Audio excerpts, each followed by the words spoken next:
Meron din kasi yata ang position sa White House yung asawa ng aking sister-in-law. Pero ang sure ko lang is CEO siya. Meron silang sariling company, malaking financial institution dito sa USA.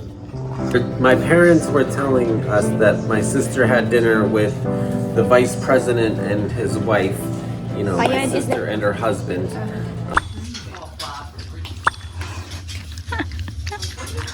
Hi everyone, welcome back po sa aming channel. Dito kami sa aking mga biyanan. Magkakaroon kami ng late Christmas dinner.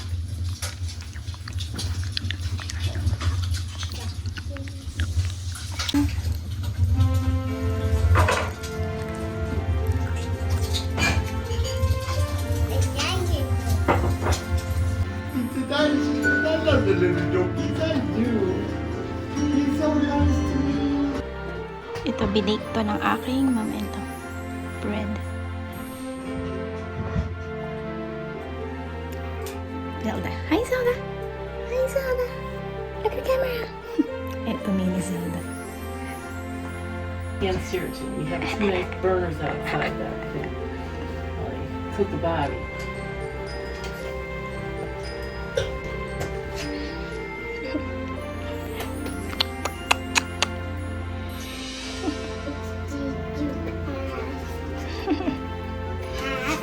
Pet, pet, pet.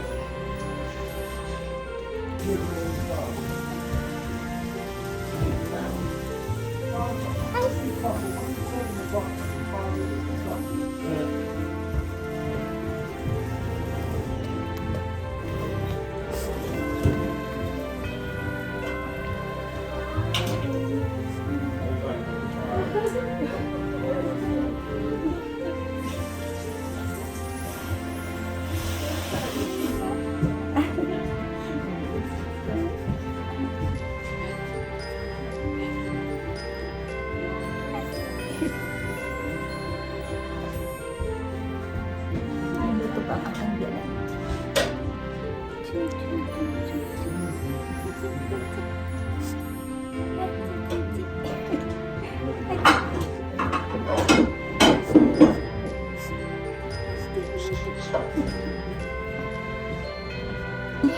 Tingnan nyo, merong mga tax. What do you call this, love? This dead animals taxidermy? Why, love? What? What do you call this animals? Taxidermy, yan. If it's just the skull, it's just a skull. Ah, ito pala yung taxidermy. Tapos ito mga skull lang. Kasi naghahunt ang aking father-in-law.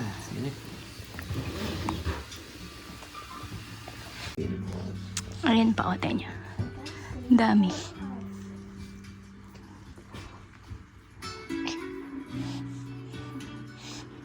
Ito yung mga fish.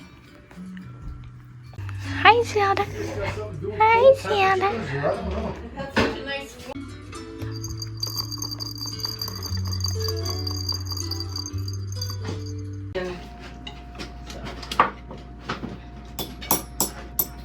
Gansett. Pretty strong over here.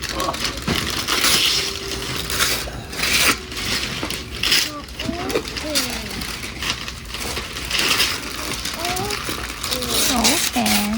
Oh, it's a box. What's in the box? What could it be?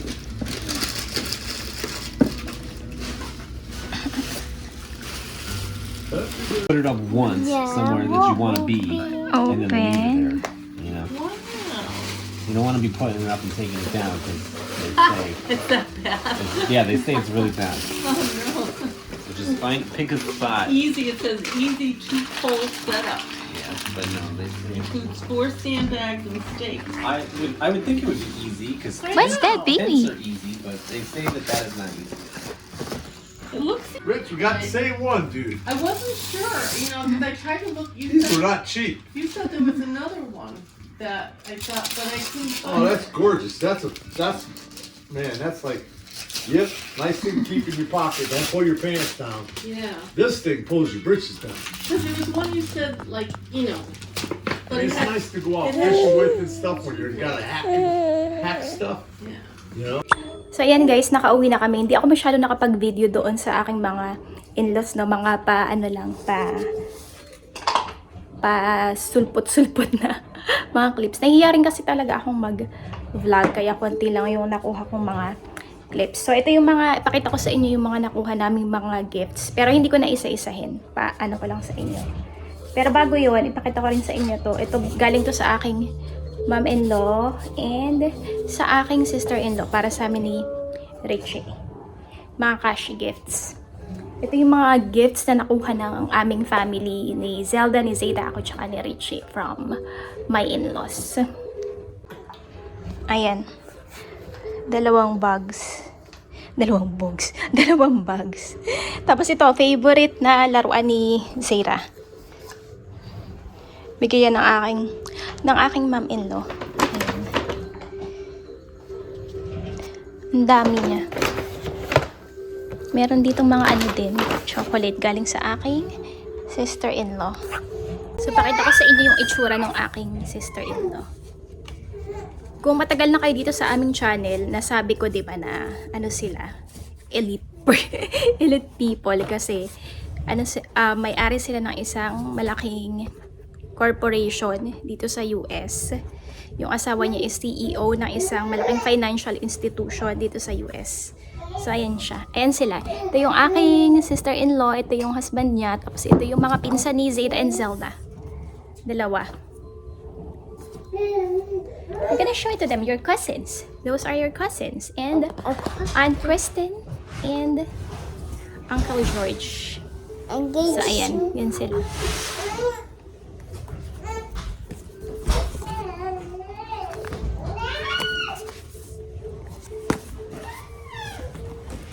Tapos ito galing sa aking mom-in-law.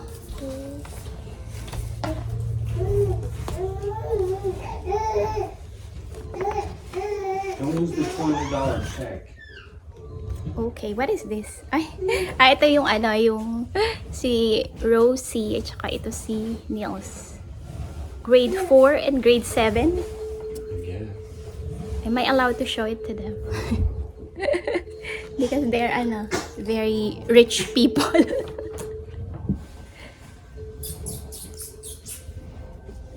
Who are this? Is this Kuya Niels and Ate Rosie? Ate Rosie and Kuya Niels. Ayan, meron silang pa-check. Hindi ko na sasabihin kung magkano. Binigyan nila kami ng check eh. Baka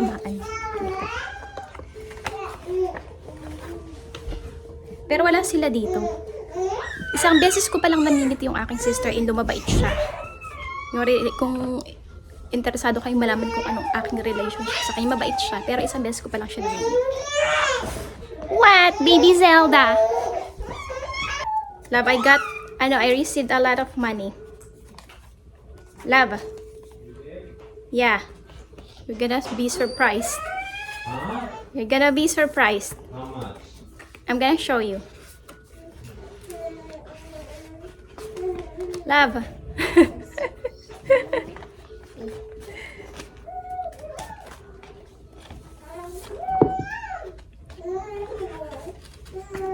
Hey.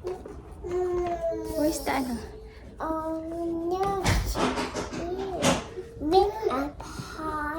Way up high.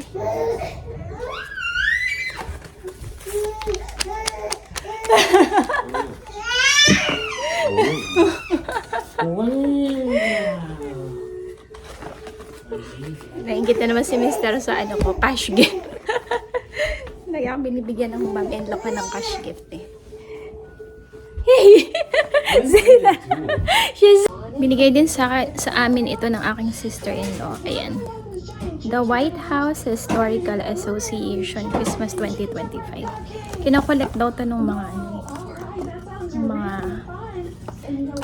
merong ganito. White House siya. Tapos meron siyang pa-paper na ganyan.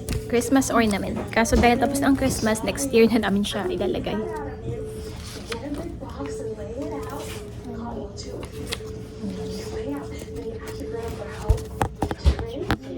Hey! Register your official White House historical. Ooh. Parang mga special na tao lang yata yung nakakakuha nito. Hindi ko alam ha. Kasi may nakalagay oh. Register your official White House Historical Association Christmas ornament. Serial numbers are exclusively assigned to individual ornaments. I don't know.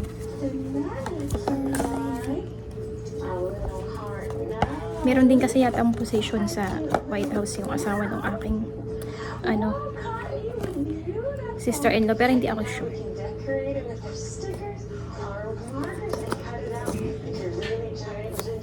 Ang sure ko lang is CEO siya. Meron silang sariling company, malaking financial institution dito sa USA. So, yan. My parents were telling us that my sister had dinner with the vice president and his wife, you know, my Fayad is sister and her husband. The reason, I guess, had something to do with the Kennedy Center because they're involved with the opera in some way. Oh yeah, your sister is like On the board of directors for, for the opera or something. And so it has something to do with the Kennedy Center, which I guess is some kind of coliseum or something in Washington, D.C. I don't know anything about it. It sounded kind of goofy. But it is pretty weird that they're eating with the vice president. It's not that weird, though, because they do these kinds of things sometimes. They ate with Trump at one time. They were hanging around. They were hanging around with Trump at one time, but that was, you know, a few years ago. And she hangs out with the governor of South Dakota a lot, who's now... She's not the governor anymore. Now she's in charge of immigration, ICE, ICE, whatever that is. But anyway, Kristi Noem is friends with my sister. It's a whole thing. I don't know. It's kind of goofy, but it's I don't know. It's weird. There's a lot to say about it, but there's nothing to say at the same time. It's just odd. You would because think. they are very rich. Yeah, and it's like who is even this rich? When we hang out with them, it's like we're hanging out with... Just a normal person, regular person. Yeah. No, not just that. It seems like they come... To me, they seem like they're living in a different world. Well, when I met her, but I just met her once, she's nice. When you hang around with them and, you know, my brother-in-law is driving a Rolls Well, I haven't Royce. seen your... Do you know what a Rolls Royce is? Yeah, the brand Rolls of the Royce car. is like the nicest car that exists. And it's like he's running around one of those. And I'm like, who is this guy? You know? When was the last time that you saw I don't know. It's been a Kristen's while. It's been a while. husband? Me, I haven't But I seen. miss him. I like my sister's husband. He's an interesting guy because he's like, you know, because he's so rich that he's not normal, you know? And you always have a problem during Christmas giving them gifts, right? Because they Yeah, are I don't very know what to rich do. that you don't really know what to give But them. I'm good at giving gifts because I know how to find thoughtful gifts. Zelda.